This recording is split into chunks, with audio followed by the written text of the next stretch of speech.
Hello, everyone. Welcome back to another show. Yemen has been carrying out strikes against Israel ever since the genocide against Gaza began.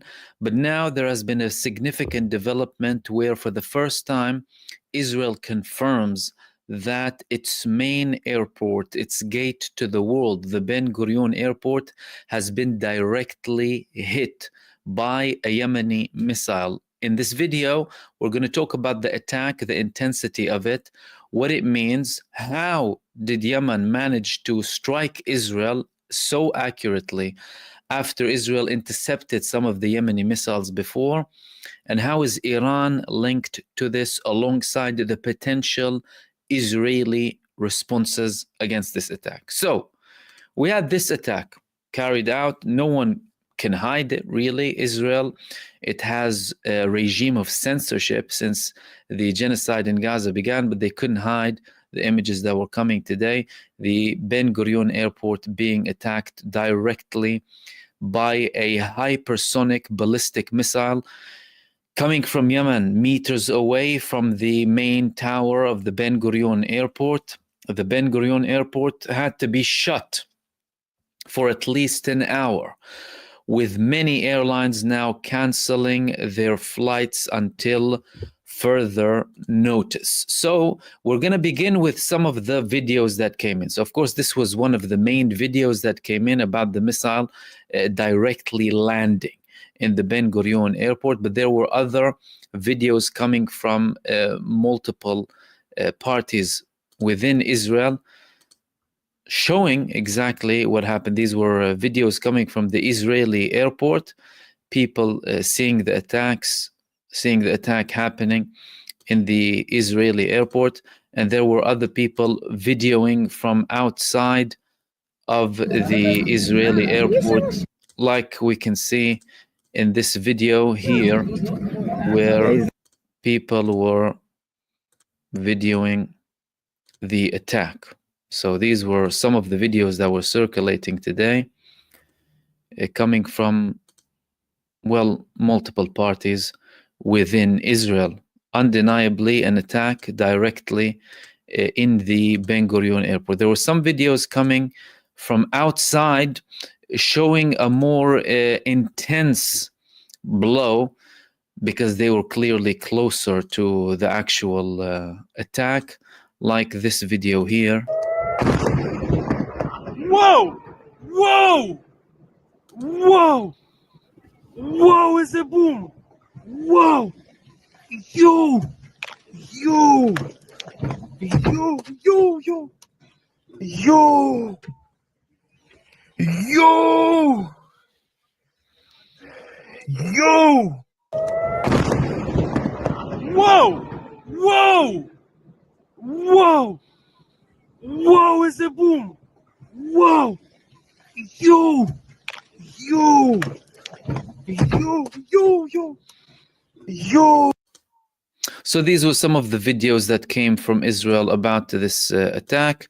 3 million people went into shelters inside of Israel because there were, of course, sirens all across. So what we're having now is an average of, according to Israel, an attack coming from Yemen at least once every 2 days. Yesterday we spoke about an attack coming from Yemen 3 times a day, 3 to 4 times, central Israel, north Israel, South Israel, main bases that the Israeli army uses.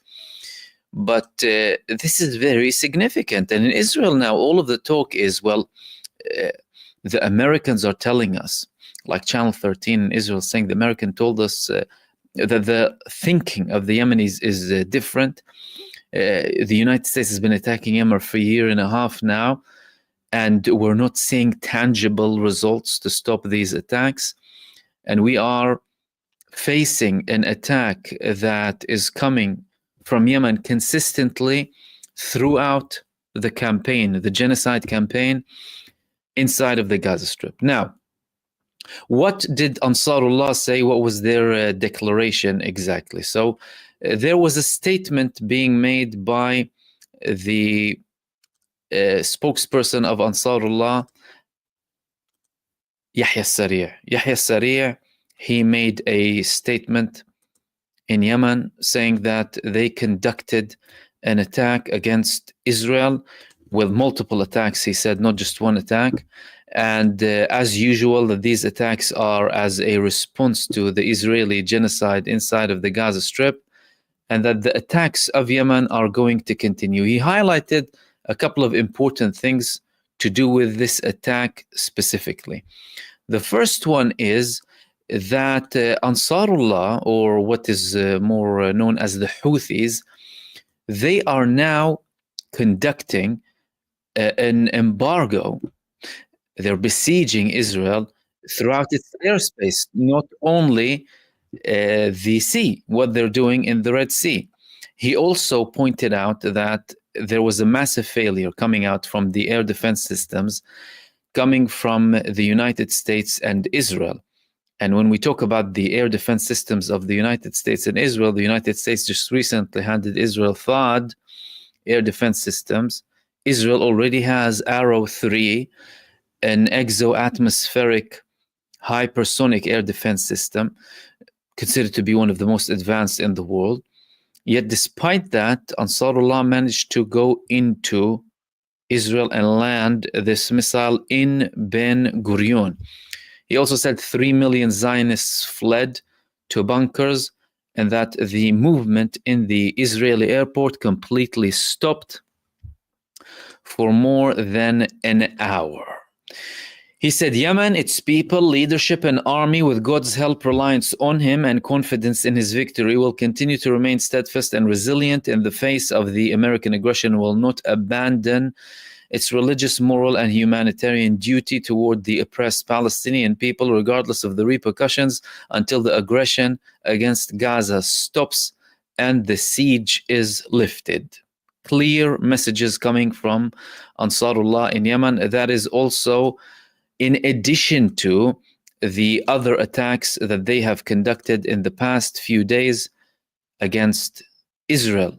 3 attacks we spoke about yesterday, one of them in the Ramat David base and the day before, and they are now conducting more attacks in Israel. This is, of course, one of the most significant ones. Now, how is this affecting Israel? Well, there's a lot of panic.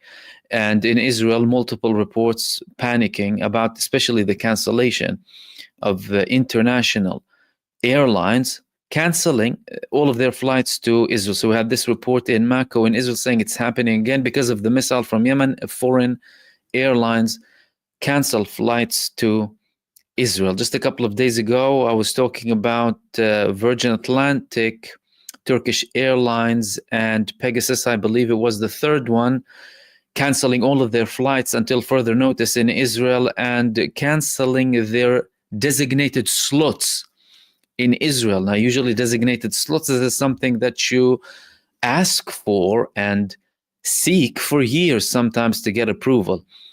But now they're talking about Wizz Air, Lufthansa, Air France, Ryanair, and United, India Air as well, alongside other airlines too, canceling everything. Air Europa, Italian Airlines as well.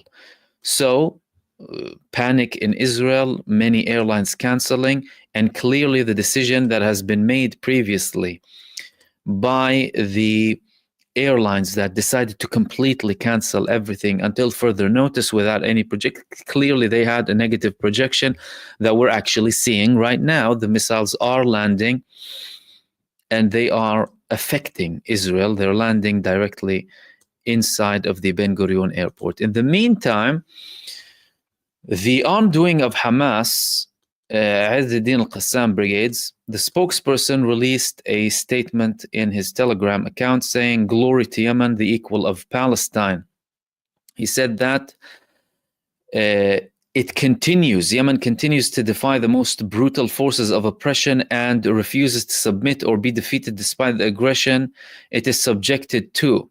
It escalates its attacks on the heart of the deformed Zionist entity, bypassing the world's most advanced systems to accurately hit their targets. Now, this is the other point that I wanted to talk to you about.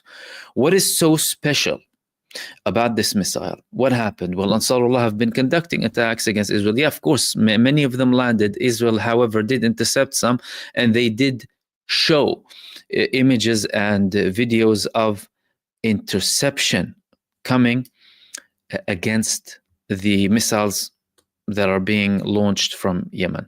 So what exactly happened this time? Well, there was one interesting report coming from Yemen, from Al-Mayadeen correspondent in Yemen, in Sana'a, saying that there's actually something behind this missile that made it succeed. What is it exactly? Well, Ansarullah are not saying exactly which missile they used this time. So it's usually they declare it's a Palestine 2 hypersonic missile or a Dhul Faqar hypersonic missile. This time they did not declare, but the correspondent from Yemen said that they did launch a missile, but this missile was actually a developed missile. Okay, saying that the Yemeni army has developed its missile and strategic weapons, making them capable of bypassing radar systems, and has also developed air defense weapons. It's just that the armed forces in Yemen continue to develop hypersonic missiles both quantitatively and qualitatively, as well as the naval weapons and drones, despite the aggression, meaning that this is a modified missile.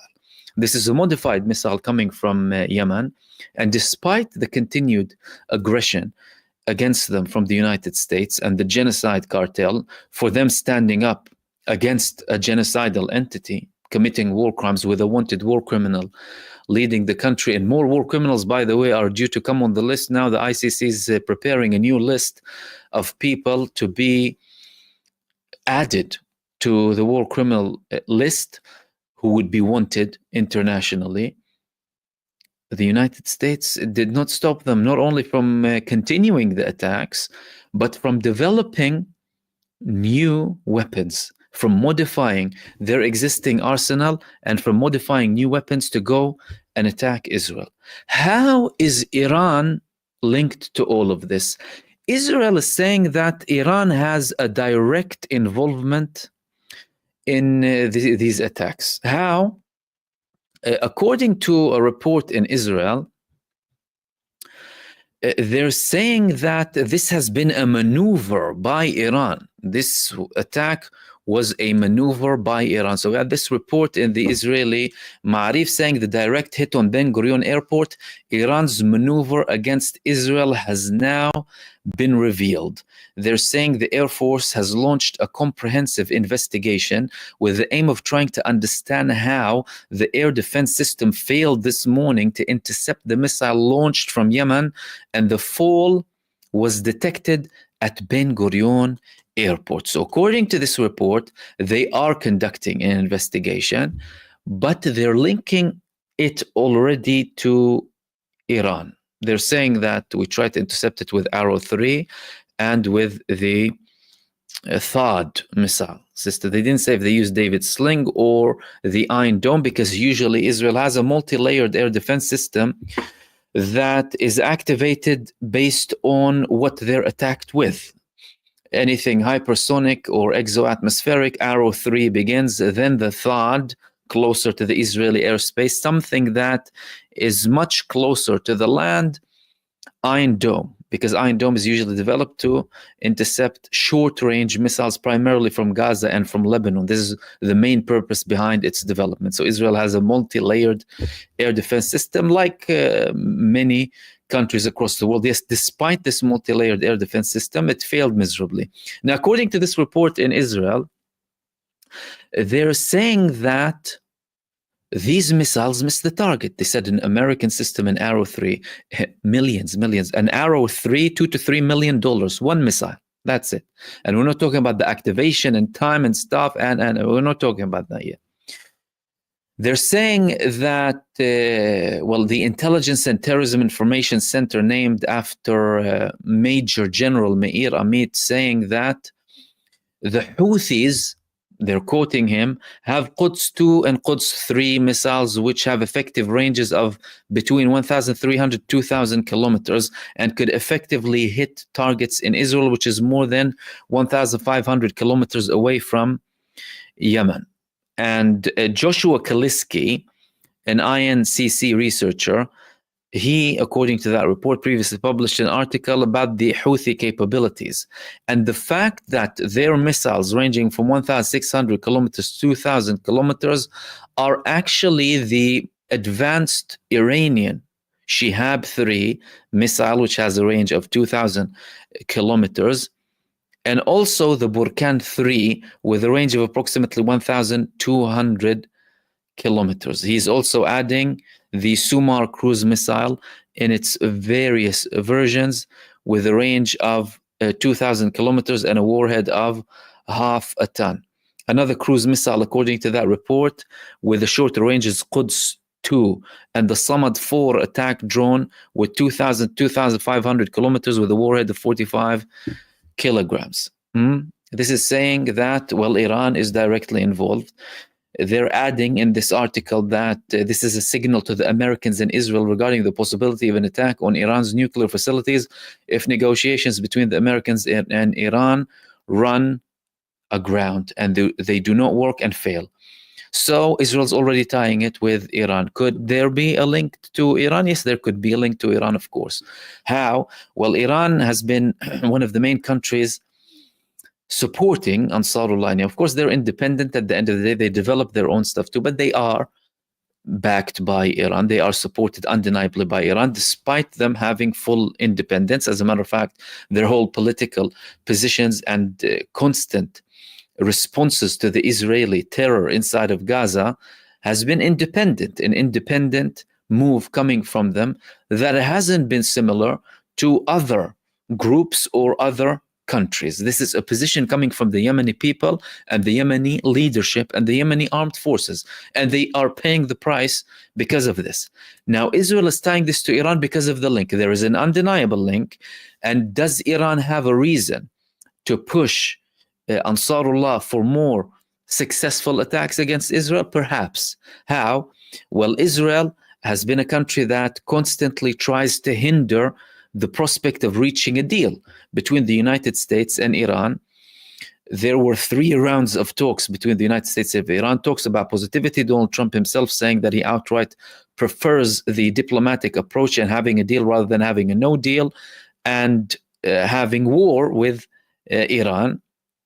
And he previously made certain statements that didn't make Benjamin Netanyahu very happy. Iran also had very suspicious attacks in the past few days. The attack in Bandar Abbas area. There was also a suspicious attack happening yesterday inside of Iran. Iran could potentially be viewing this as a retaliation or acts of sabotage coming from Israel to try and hinder the prospect of reaching a deal with the United States administration. A deal that the United States is now seeking after it unilaterally withdrew from in the first term of Donald Trump. Why? Because of Israeli pressure, the same pressure coming from Benjamin Netanyahu.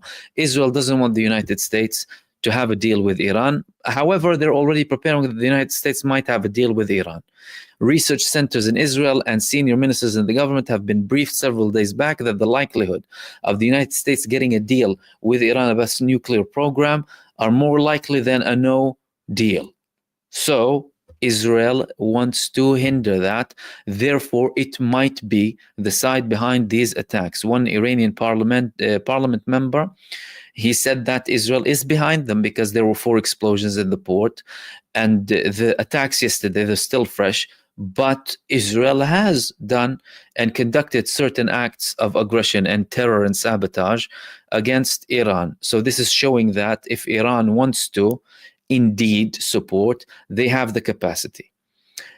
Hegseth, the United States Secretary of Defense, Pete Hegseth, 2 days ago, he said he actually warned Iran.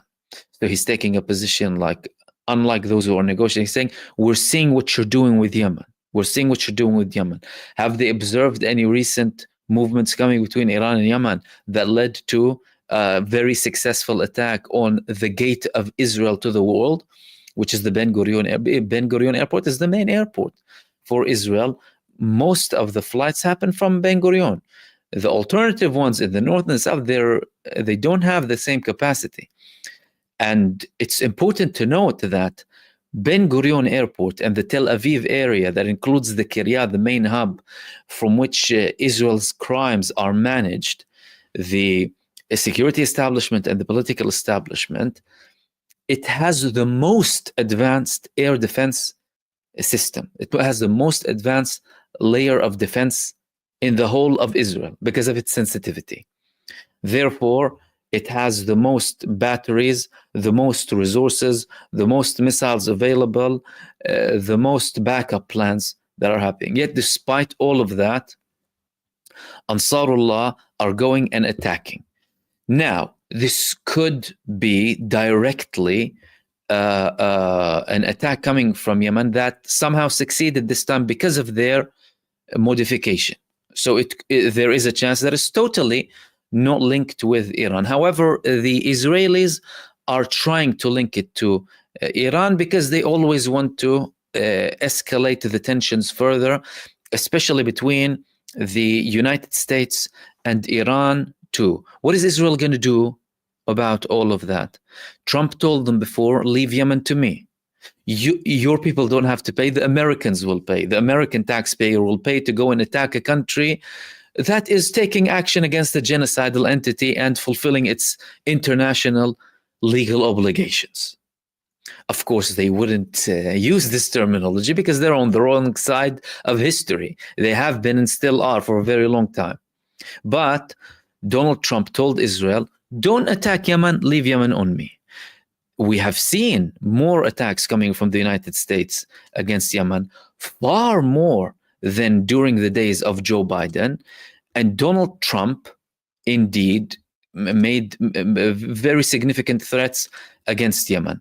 And Israel adhered to the demand of the United States not to attack Yemen now because the United States is leading that front and therefore there is no need. I mean, from an Israeli perspective, they're also saying, well, America's doing this on our behalf.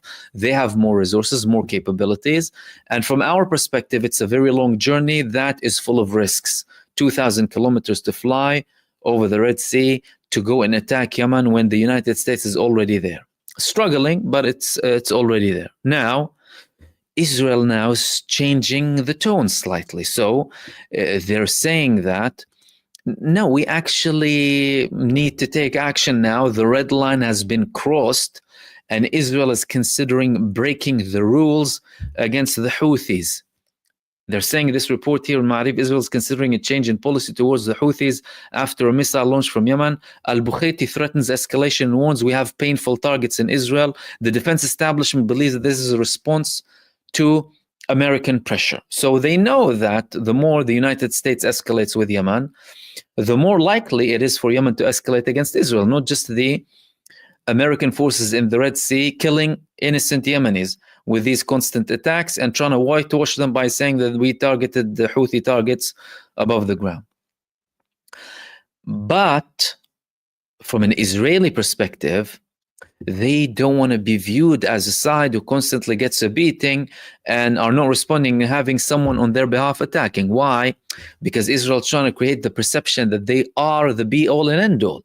They are the ones who make the decisions. They are the ones who can go and attack everywhere in Gaza, in the West Bank, in Lebanon, and in Syria, and no one retaliates. Yemen is the only country outside of Gaza now, the only side outside of Gaza, raising the flag of resistance and challenging Israel despite all of the pressure, due to various reasons, of course.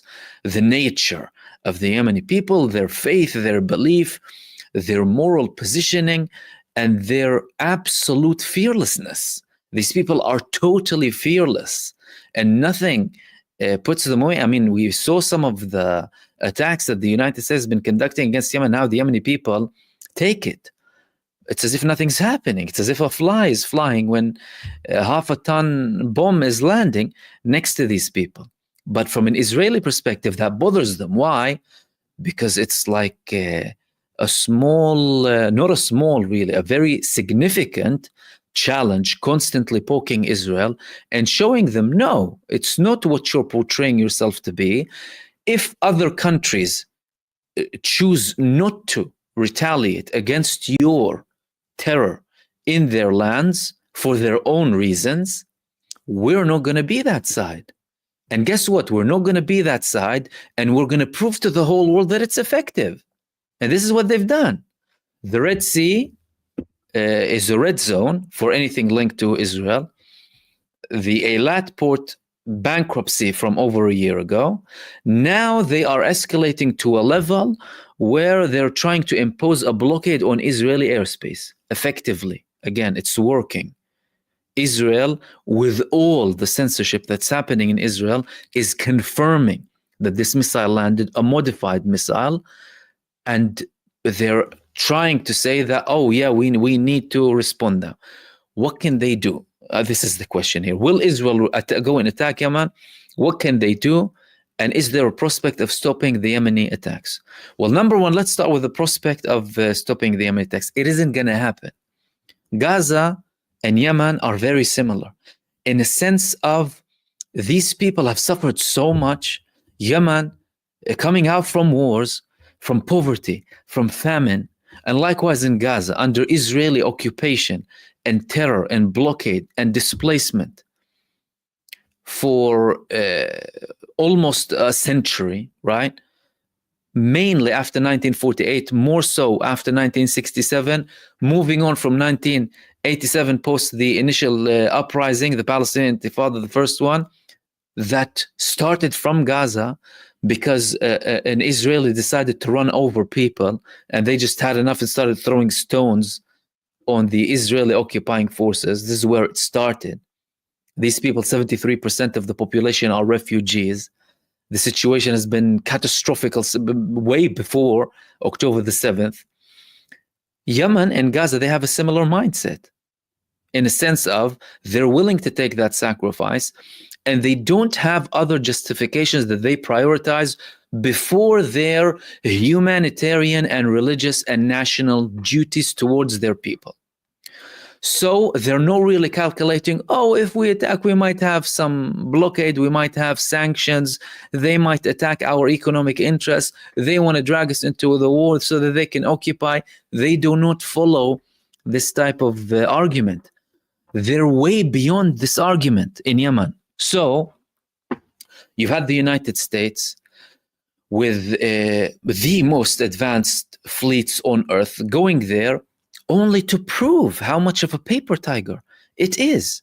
4 American aircraft carriers expelled from the Red Sea by attacks from the same people who are wearing flip-flops and doing whatever they can to attack them, to deter them. They weren't threatening the United States, by the way. Yemen. Yemen are not threatening anyone, by the way. This is what they want you to believe. This is the perception that they're trying to brainwash the people with. Oh, Yemen is that, and the British Secretary of Defense the other day saying, oh, we need to go and protect security and freedom. Security and freedom for who? For people to murder children in Gaza. Continue the sentence. They're trying to hide the fact, their abhorrent position of going to Yemen only for the sake of Israel, burning taxpayers' money, burning money they can spend internally on people with need, people who are desperate, people hardly making ends meet, recessions in many countries without any declaration, so that they can maybe, make it pass as if there's nothing happening, economical disasters. But they have money. They have millions. They have hundreds of millions and billions to go and spend for the sake of a genocidal war criminal entity. Therefore, what is Israel going to do? If the United States is failing with its attacks in Yemen, what is Israel going to do? Are they going to go and conduct another show that will cause a lot of fire, attack another oil field or something, so something can explode and burn and show the whole world, oh, look, we're burning? Are they going to kill thousands of innocent children and women? And do they think that by doing that they will be? They haven't been deterred for years of conspiracies against the Yemeni people and regional and international coalitions against these poor people in Yemen, who are bravely standing up now for Gaza.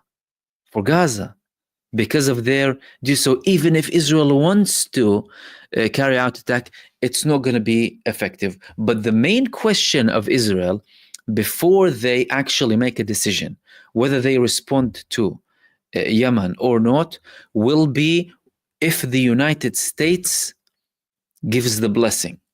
Because believe it or not, there's still some difference here and there between the administration in the US and Israel. As a matter of fact, there's an internal conflict in the US administration, especially with the more hardline Zionist lobby. And internally, Donald Trump had to make certain changes. Now, if the United States says, well, no, you can't do anything about that, and we are still in our position, don't attack Yemen, we are taking care of Yemen, clearly ineffective, then Israel would have to sit there and do nothing and show itself in a very humiliating manner. The other option is Trump might tell them, fine, have a symbolic attack.